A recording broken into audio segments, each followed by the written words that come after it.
at international law na pahupain ng tensyon. Anya, hindi solusyon ng pwersang militar kundi diplomasya at ang pag-asa lang ay kapayapaan.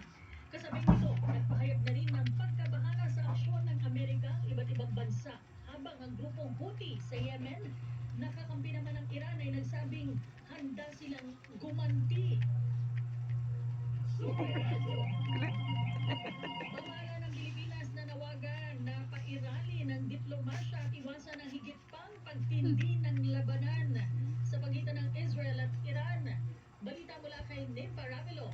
Nympha, super Nagpahayag ng pagkabahala ang pamahalang Pilipinas kasunod ng pambobomba ng Estados Unidos sa nuclear sites sa Iran sa pamamagitan ng Department of Foreign Affairs na nawagan ng pamahalaan sa lahat ng panig na pairalin ang diplomasya at iwasan ang higit pang paglala ng sigalot na maaaring magdulot ng banta sa regional at international peace at security. Sinabi rin patuloy na igigit ng pamahalang Pilipinas ang mapayapa at diplomatikong solusyon sa krisis.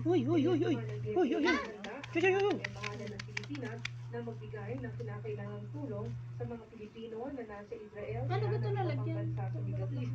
Siniguro na prioridad ng pamahalaan ang kapakanan, kaligtasan at proteksyon ng mga Pinoy sa rehiyon. Pagganyan, sinabi ng Philippine Embassy sa Israel at Iran na 24/7 ang kanilang operasyon at handang tumugon sa tawag ng mga Pinoy na hihingi ng tulong. Nag-abiso naman ang Philippine Embassy sa Jordan na tuwing umaga lang muna ang kanilang consular services dahil inalaan ang iba nilang oras sa pagtulong sa mga Pinoy na inililikas mula sa Israel at doon sa Jordan isasakay ng eroplano pa uwi dito sa bansa. Ako si Nympha Ravelo ng Jenny Super Radio DZOD. Nalusot. Yeah.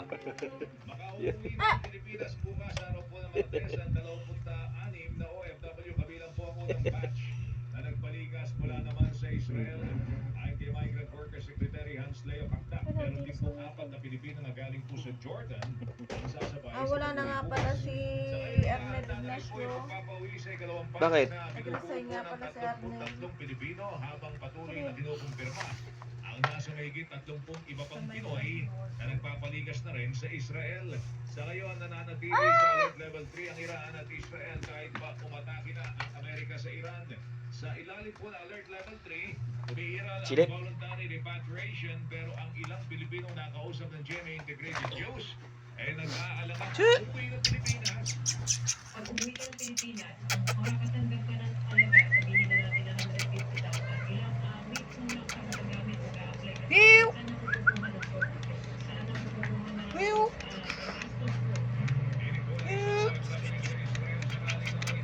Hindi ka tatawa. Nanawagan po ang mga OFW sa pamahalaan na tayong may trabaho para sa kanila sa pagpulat ng long-range ballistic missile ng Iran sa Israel na damay ang hotel dyan sa Tel Aviv. Marami yung nagtatrabaho OFW po dyan. Saksi sa tantihan ng airstrikes ng Israel at Iran. Nung tayo po pasumabog, nandun kami sa shelter. Narinig namin yung kalabog. Kulit. Ang kulit eh. Narinig namin yung pagdating ng building, ng kisame, yung balikat mo. Doon na namin nakita kung gaano ang sira na nangyari sa tinitirahan namin. Na doon namin doon na kami talaga tinilabutan ng sobra.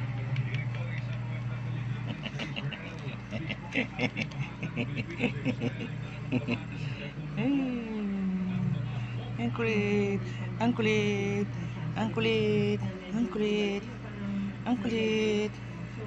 Ang kulit, kulit, kulit. Ang kulit, kulit, kulit. Ang kulit, kulit, kulit. Saan ka pupunta? Saan ka pupunta? Uy, saan ka pupunta?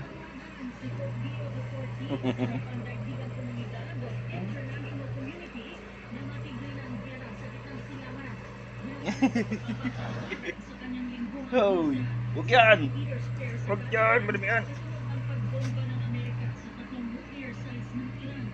Anya, bakit kasapin ng international community ay may responsibilidad na agapan ng bakbakan habang may pagkakataon pa. Kasabay nito ay pinilit ang Santa Clara at anumang pagkakataon sa Hoy! Kal. Oo.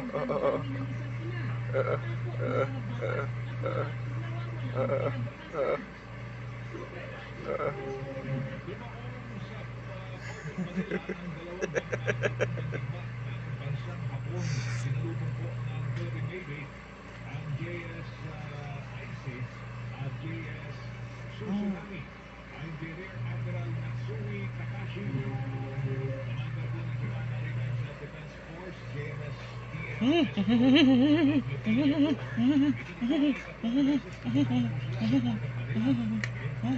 Ang puso